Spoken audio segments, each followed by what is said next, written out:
سبحان الذی اسری بعبدہ لیلا، پاک ہے وہ ذات جو اپنے بندے کو رات کے تھوڑے سے حصے میں لے گیا مسجد حرام سے مسجد اقصیٰ کی طرف، وہ مسجد اقصیٰ جس کے ارد گرد ہم نے برکتیں رکھی۔ اس میں معراج کے واقعے کا تذکرہ ہے۔ رسول اللہ صلی اللہ علیہ وسلم کو نبوت ملنے کے بعد اور ہجرت سے پہلے رات میں جبریل علیہ السلام آئے۔ احادیث میں یہ مضمون بہت واضح ہے، قرآن میں بہت اجمال ہے، ڈیٹیل نہیں ہے۔ احادیث میں بخاری مسلم کی صحیح احادیث ہیں، بہت کثیر روایات ہیں جن میں بہت ڈیٹیل کے ساتھ اللہ نے نبی صلی اللہ علیہ وسلم نے اس مضمون کو بیان کیا، اور قرآن میں اجمالی بیان ہوا۔ اور احادیث میں جو ہمیں واقعہ ملتا ہے اس کا خلاصہ یہ ہے کہ رات کے تھوڑے سے حصے میں ایک معجزہ ظاہر ہوا۔ اللہ تعالیٰ نے اپنے حبیب صلی اللہ علیہ وسلم کو رات کے تھوڑے سے حصے میں براق پر بٹھایا، براق جو خچر کو کہتے ہیں عربی میں، اور وہ بجلی کی تیزی کے ساتھ اس نے سفر کیا۔ مسجد حرام سے راتوں رات وہ لے کر گیا مسجد اقصیٰ۔ پھر احادیث میں آتا ہے کہ قرآن میں تو اتنا ہی ہے کہ مسجد حرام سے مسجد اقصیٰ لے کر گیا تاکہ ہم اپنی بڑی بڑی نشانیاں دکھائیں۔ اس میں اشارہ ہے کہ اور بھی پھر اللہ تعالیٰ نے آپ کو نشانیاں دکھائیں، جس کی تفصیل حدیث میں ہے کہ اللہ تعالیٰ آسمانوں پہ لے کر گیا آپ کو۔ تو براق پر آپ صلی اللہ علیہ وسلم انتہائی تیز رفتاری کے ساتھ، بجلی کی رفتار کے ساتھ آپ صلی اللہ علیہ وسلم کو مسجد حرام سے مسجد اقصیٰ لے جایا گیا۔ اور مسجد اقصیٰ میں احادیث میں آتا ہے کہ سارے پیغمبروں کا اجتماع ہوا، آپ صلی اللہ علیہ وسلم نے تمام پیغمبروں کو نماز پڑھائی۔ پھر اس کے بعد وہاں سے آپ کو آسمانوں کا سفر کرایا گیا۔ پھر ہر پیغمبر کو کہ اپنے اپنے آسمانوں پہ ٹھکانے ہیں، وہاں بھی اللہ تعالیٰ نے رسول اللہ صلی اللہ علیہ وسلم کی ملاقات کروائی۔ حدیث میں آتا ہے آپ صلی اللہ علیہ وسلم موسیٰ علیہ السلام سے ملے، اور آپ نے موسیٰ علیہ السلام کا حلیہ بیان کیا۔ آپ صلی اللہ علیہ وسلم یوسف علیہ السلام سے ملے، اور آپ نے فرمایا کہ میں جب ملا تو میں نے دیکھا کہ آدھی دنیا کا، یعنی اس دنیا میں جتنا حسن ہے اکیلا آدھا اللہ نے یوسف علیہ السلام کو دیا ہے۔ ابراہیم علیہ السلام سے ملاقات ہوئی۔ پھر سدرۃ المنتہا تک آپ کو لے جایا گیا، جیسے کہ سورہ نجم میں ہے وَلَقَدْ رَآهُ مَرَّةً أُخْرَىٰ کہ اللہ نے ہمارے نبی صلی اللہ علیہ وسلم نے، محمد صلی اللہ علیہ وسلم نے جبریل کو بھی دیکھا ہے۔ ایک تو افق اعلیٰ میں دیکھا ہے، اور ایک اور دفعہ بھی دیکھا ہے عند سدرۃ المنتہا، سدرہ منتہا پر۔ سدرہ عربی میں بیری کے درخت کو کہتے ہیں، منتہا کا معنی کنارہ، یعنی بالکل گویا کہ کائنات کے آخری کنارے پر ایک بیری کا درخت ہے۔ اس کی کیفیت کیا ہے، اسی طرح کا ہے، کچھ اور ہے، وہ اللہ ہی بہتر جانتا ہے۔ ظاہر ہے یہ والی کیفیت تو نہیں ہے اس کی، حدیث میں دوسری کیفیت اس کی منقول ہے، تو وہ اللہ ہی کو اس کا علم ہے کہ وہ کس طرح کا درخت ہے۔ اس کو بیری سے تعبیر کیا گیا، اس کی وجہ کیا ہے، یہ ساری باتیں غیب کا علم ہے جن کو اللہ کے سوا اس کی پوری حقیقت کوئی نہیں جانتا۔ ہمیں جتنا بتایا گیا ہے ہم اس پر ایمان رکھتے ہیں۔ تو حدیث میں آتا ہے کہ سدرۃ المنتہا ہے جہاں اس کے بعد اس سے آگے کوئی نہیں جا سکتا۔ تو اللہ کے نبی صلی اللہ علیہ وسلم کو وہاں لے جایا گیا، اور وہاں بھی آپ نے جبریل علیہ السلام کو دیکھا۔ تو اس کا تذکرہ بنی اسرائیل میں نہیں ہے بلکہ سورہ نجم میں، تو وہ زیادہ مفسرین اسی طرف گئے کہ معراج ہی کی رات یہ واقعہ ہوا ہے۔ تو اس میں بھی اشارہ ہے کہ اللہ کے نبی صلی اللہ علیہ وسلم کو 7ویں آسمان تک لے جایا گیا۔ تو یہ سارا واقعہ ہوا، اور رات کے تھوڑے سے حصے میں، اور پھر اللہ تعالیٰ رسول اللہ صلی اللہ علیہ وسلم کو دوبارہ واپس لے آئے۔ اور آپ صلی اللہ علیہ وسلم نے پھر جب مشرکین میں دعویٰ کیا کہ مجھے راتوں رات اس کائنات کی سیر کرائی گئی ہے، میں نے مسجد اقصیٰ دیکھی، تو مشرکین نے مذاق اڑانا شروع کر دیا۔ مشہور واقعہ ابو جہل نے حضرت ابو بکر کے پاس آیا اور کہنے لگا کہ تمہارے ساتھی محمد صلی اللہ علیہ وسلم کا تمہیں پتہ ہے کہ انہوں نے کیا دعویٰ کیا ہے؟ ابو جہل کا خیال تھا کہ جب میں یہ واقعہ حضرت ابو بکر کو بتاؤں گا تو ابو بکر معاذ اللہ انکار کر بیٹھیں گے اور بولیں گے واقعی بھئی یہ تو محمد صلی اللہ علیہ وسلم نے معاذ اللہ جھوٹ کہا ہے اور آپ اللہ کے نبی نہیں ہیں۔ تو ابو جہل خوشی خوشی گیا اور کہا کہ تمہارے ساتھی نے کیا کہا ہے؟ حضرت ابو بکر نے فرمایا کہ کیا واقعی محمد صلی اللہ علیہ وسلم نے یہ دعویٰ کیا ہے؟ ابو جہل خوش ہو کے کہنے لگا ہاں بالکل دعویٰ کیا ہے۔ حضرت ابو بکر نے کہا کہ پھر بالکل صحیح کہا ہوگا، پھر واقعی ایسا ہوا ہوگا ان کے ساتھ، کیونکہ محمد صلی اللہ علیہ وسلم جھوٹ نہیں بولتے۔ تو جب آپ نے یہ دعویٰ کیا کہ ایسا میرے ساتھ ہوا ہے تو اس مشرکین مذاق اڑانے لگے، اور پھر آپ صلی اللہ علیہ وسلم سے بیت المقدس کے بارے میں پوچھنے لگے کہ اچھا آپ اس کا نقشہ بتائیں کیسا ہے، راستے میں جو ہے کون کون سے قافلے ہیں جو جا رہے ہیں۔ حالانکہ دیکھیں جب کوئی اتنی تیز رفتاری سے سفر کرتا ہے تو وہ راستوں کے قافلوں کا نہیں بتا سکتا کہ راستے میں کس کس سے ملاقات ہوئی۔ اور ایک دفعہ کسی عمارت کی جب زیارت ہوتی ہے تو پورا نقشہ بھی ذہن میں نہیں رہتا. تو حدیث میں آتا ہے کہ جب مشرکین نے نبی صلی اللہ علیہ وسلم سے یہ باتیں پوچھی ہیں نا تو اللہ تعالیٰ نے پوری مسجد اقصیٰ آپ صلی اللہ علیہ وسلم کے سامنے رکھ دی، یعنی آپ کی نظروں کے سامنے رکھ دی، اور ان قافلوں کا بھی بتا دیا. تو نبی صلی اللہ علیہ وسلم ایک ایک کی خبر دیتے رہے، اور جب وہ قافلے واپس لوٹے ہیں تو جیسے جیسے نبی نے بتایا تھا اسی طرح انہوں نے خبر دی مشرکین کو، اور مشرکین حیران ہو گئے کہ نبی صلی اللہ علیہ وسلم نے کیسے وہ پورا نقشہ بتا دیا، حالانکہ آپ صلی اللہ علیہ وسلم کبھی مسجد اقصیٰ گئے نہیں ہیں، لیکن عرب کے سفر ہوتے تھے تو وہ وہی اسی طرح بیان کیا جس طرح سے مسجد اقصیٰ تھی. تو یہ ایک معجزہ اللہ نے ظاہر کرنا تھا. اس میں بہت ساری حکمتیں تھیں اور اس میں بہت سارے مضامین ہیں. سب سے پہلا سوال اس میں عام طور پر کیا جاتا ہے کہ اللہ کے حبیب صلی اللہ علیہ وسلم نے اللہ کی زیارت معراج کی رات کی یا نہیں کی. اس بارے میں دونوں طرف روایات ہیں، کوئی مضبوط بات ہمیں اس بارے میں ملتی نہیں ہے کہ زیارت ہوئی یا جن احادیث میں آتا ہے کہ زیارت کی وہ قابل تعویل ہیں، اور بعض روایتوں میں صراحتاً نفی ہے. اس لیے اس بارے میں کوئی بھی شخص کوئی بھی نظریہ رکھ لے تو رکھ سکتا ہے. میرا اپنا رجحان یہ ہے کہ کسی مضبوط دلیل سے یہ ثابت ہوتا نہیں ہے کہ ہمارے حبیب صلی اللہ علیہ وسلم نے اس رات میں باقی اللہ کی زیارت کی ہے. کوئی مضبوط روایت نہیں ہے، اور جو نفی کی روایتیں ہیں وہ زیادہ مضبوط ہیں، واللہ عالم. دوسرا یہ کہ اس میں حکمت کیا تھی، تو پہلی حکمت تو یہی تھی کہ نبی کا ایک معجزہ ظاہر کرنا تاکہ عربوں کو آپ کی نبوت پہ یقین آئے معجزات کے ذریعے. دوسری ایک بہت بڑی حکمت علماء نے یہ بیان کی ہے کہ اللہ تعالیٰ کیونکہ نبی صلی اللہ علیہ وسلم کو آخری نبی اور سب سے افضل نبی بنایا، تو آپ کے ساتھ ایک ایسا معجزہ ظاہر کیا گیا کہ جس سے آپ کا مقام تمام پیغمبروں سے بلند ہونا ثابت ہو جائے. اب دیکھیں اللہ کے حبیب صلی اللہ علیہ وسلم تو مسجد اقصیٰ سفر کر ہی نہیں، بہت مشکل تھا آپ کے لیے وہاں تک سفر کرنا، جبکہ مسجد اقصیٰ زیادہ تر پیغمبروں کا قبلہ رہا ہے. تو اتنی مقدس سرزمین سے اللہ تعالیٰ اپنے حبیب صلی اللہ علیہ وسلم کو اس کی برکتوں سے کیسے محروم کر سکتے تھے؟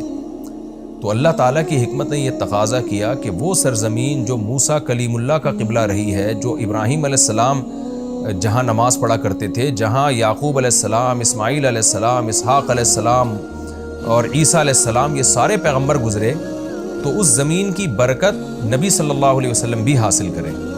ایک تو یہ، اور دوسرا اس زمین کو پیغمبر کی برکت بھی ملے، یعنی اس زمین کی فضیلت میں اور اضافہ ہو کہ اتنے سارے پیغمبر یہاں آئے ہیں، تو یہ کیسے ہو سکتا ہے کہ محمد صلی اللہ علیہ وسلم کے قدم یہاں نہ ہوں، تاکہ اس بیت المقدس کی فضیلت اور زیادہ بڑھ جائے. یہ نہ کہا جا سکے کہ یہ جگہ تمام پیغمبر تو آئے مگر محمد صلی اللہ علیہ وسلم نہیں آئے. تو اللہ نے اس جگہ کو بھی مزید برکتیں دیں اور محمد صلی اللہ علیہ وسلم کی برکتوں میں بھی اللہ نے اضافہ کیا تاکہ آپ کی فضیلت ثابت ہو جائے. دوسرا یہ کہ وہاں جا کے تمام پیغمبروں کی امامت کروائی گئی ہے، اس سے بھی پیغمبر صلی اللہ علیہ وسلم کی فضیلت کو ثابت کرنا مقصد تھا کہ کیونکہ امام سب سے افضل کو بنایا جاتا ہے. تو آدم علیہ السلام سے لے کر حضرت عیسیٰ روح اللہ تک تمام پیغمبروں کو نبی کی قیادت میں نماز پڑھوائی گئی، نبی کی امامت میں، تاکہ پریکٹیکلی پیغمبر صلی اللہ علیہ وسلم کی امامت ثابت ہو. اور یہ مضمون بتا دیا جائے کہ محمد صلی اللہ علیہ وسلم کے دنیا میں آنے کے بعد اب امامت یہ پیغمبر صلی اللہ علیہ وسلم کا حق ہے.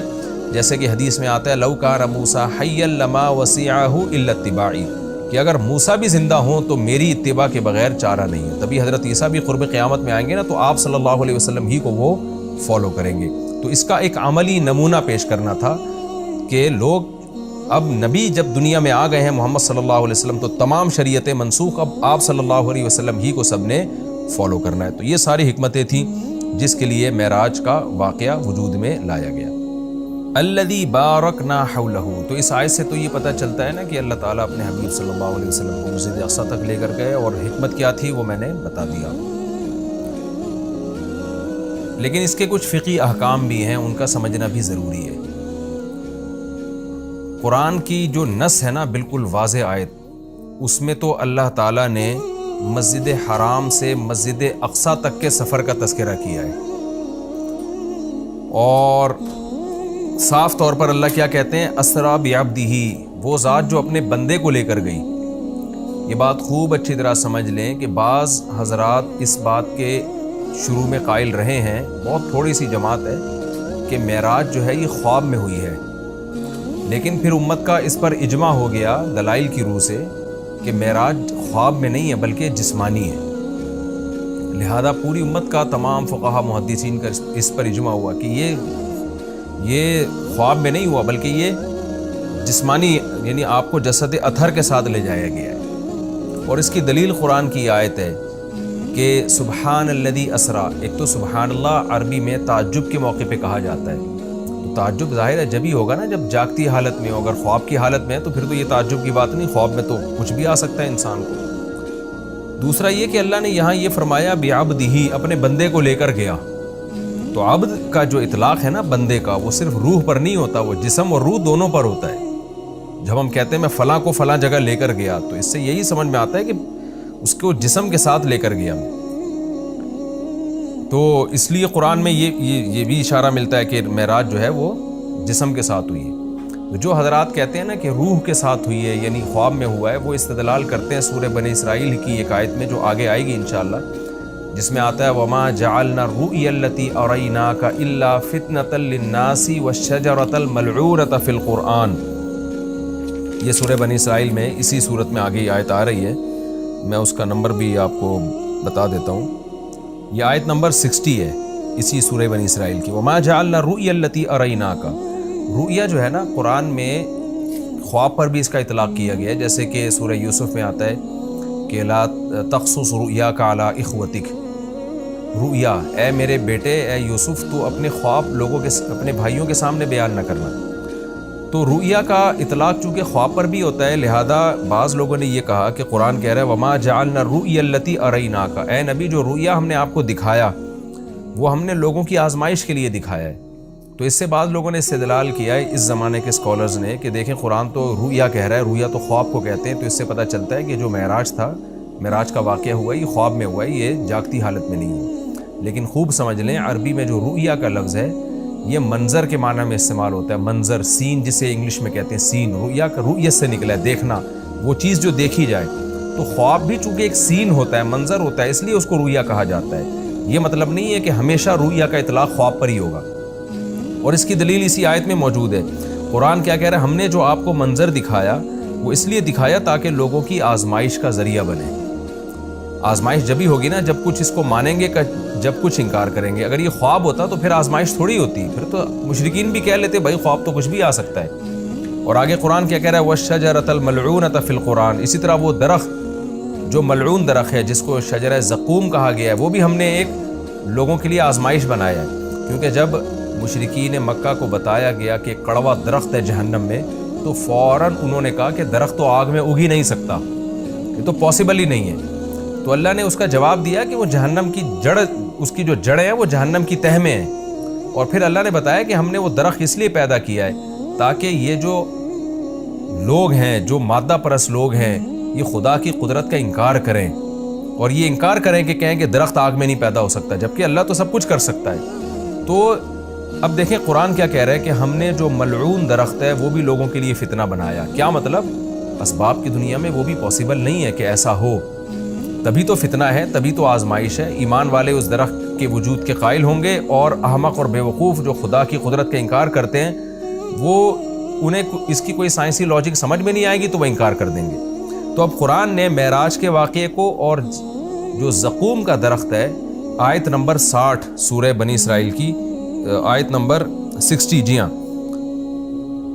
اس صورت میں ایک ہی مقام پہ بیان کیا ہے۔ تو کیا مطلب؟ دونوں کا وقوع اس کی کوئی لاجک بنتی نہیں ہے، دونوں سیم ہے، یعنی معراج کا واقعہ اور جہنم میں درخت کا پیدا ہونا یہ دونوں عقل سے بالاتر چیزیں ہیں۔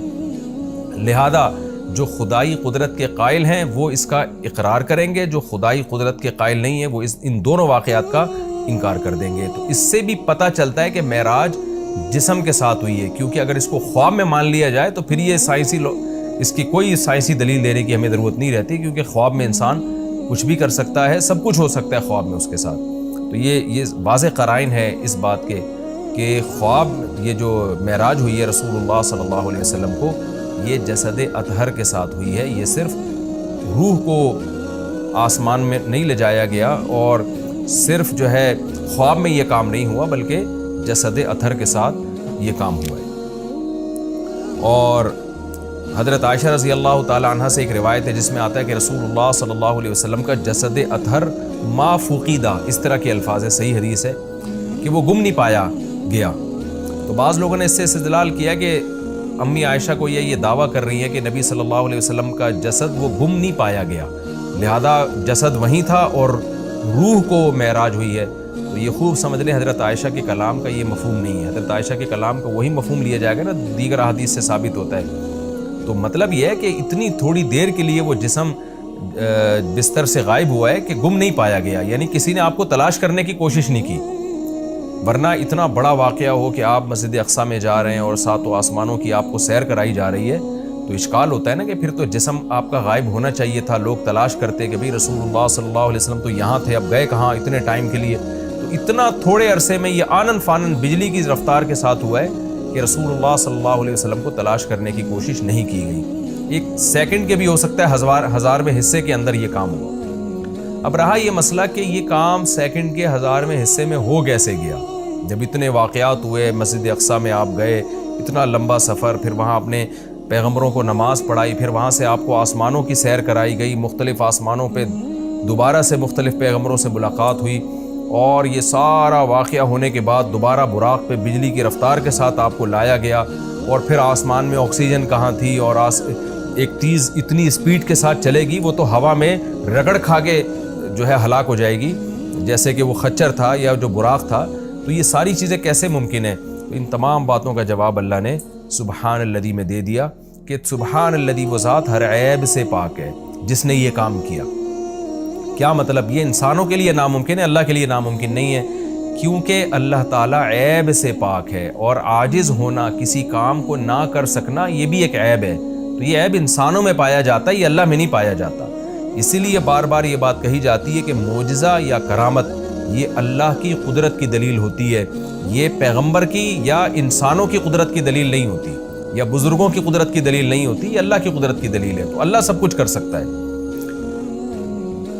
اور اس میں ایک علمی نقطہ مفسرین نے بہت زبردست یہ بھی بیان کیا کہ دیکھیں اللہ نے محمد صلی اللہ علیہ وسلم کے لیے عبد کا لفظ استعمال کیا اور اپنے لیے سبحان اللہ کا لفظ استعمال کیا، یعنی یہ بتا دیا کہ معراج کا واقعہ جو وقوع میں آیا ہے اس سے محمد صلی اللہ علیہ وسلم کا عبد ہونا اس میں کمی نہیں ہوئی، بلکہ آپ تو اللہ کے غلام ہیں، عبد ہیں۔ تو یہ آپ کی طاقت اور قدرت کی دلیل نہیں ہے، کیونکہ آپ تو غلام ہیں، عبد ہیں، سارے انسان اللہ کے عبد ہیں، تو یہ اللہ کی قدرت کی دلیل ہے۔ تو یہ بھی ایک اہم پوائنٹ کی بات ہے کہ اس میں کوئی شرک نہ کرنا شروع کر دے اور یوں نہ کہے کہ محمد صلی اللہ علیہ وسلم اتنے طاقتور ہیں کہ رات کے تھوڑے سے حصے میں وہ بیت المقدس بھی چلے گئے اور ساتوں آسمانوں کی سیر بھی کر کے آ گئے، تو کوئی محمد صلی اللہ علیہ وسلم کی عبادت نہ شروع کر دے۔ اس لیے اللہ نے بتا دیا کہ بھائی یہ سبحان اللہ، اللہ ہر عیب سے پاک ہے، محمد صلی اللہ علیہ وسلم تو عبد ہیں، عبد ہی رہیں گے، اللہ نے آپ کو عبد بنایا، تو عبد کی عبادت نہیں ہوتی، عبادت معبود کی ہوتی ہے۔ اب میں آگے چلتا ہوں کہ میں نے مختصر معراج کا واقعہ بیان کیا، باقی معراج کس رات کو ہوئی خوب سمجھ لیں، اس بارے میں کوئی مستند روایت موجود نہیں ہے، یعنی اس کی اسپیسیفک تاریخ کہ کس تاریخ کو یہ واقعہ وجود میں آئے، 27 رجب لوگوں نے خود گڑی ہوئی ہے، اس پر کوئی صحیح حدیث موجود نہیں ہے۔ تو ہمیں بس اتنا ایمان ہے کہ معراج کا واقعہ ہوا ہے۔ اچھا، نبی صلی اللہ علیہ وسلم کے مسجد حرام سے مسجد اقصیٰ تک جانے کے عمل کو اسراء کہا جاتا ہے، اور مسجد اقصیٰ سے ساتویں آسمان تک جانے کے عمل کو معراج کہا جاتا ہے۔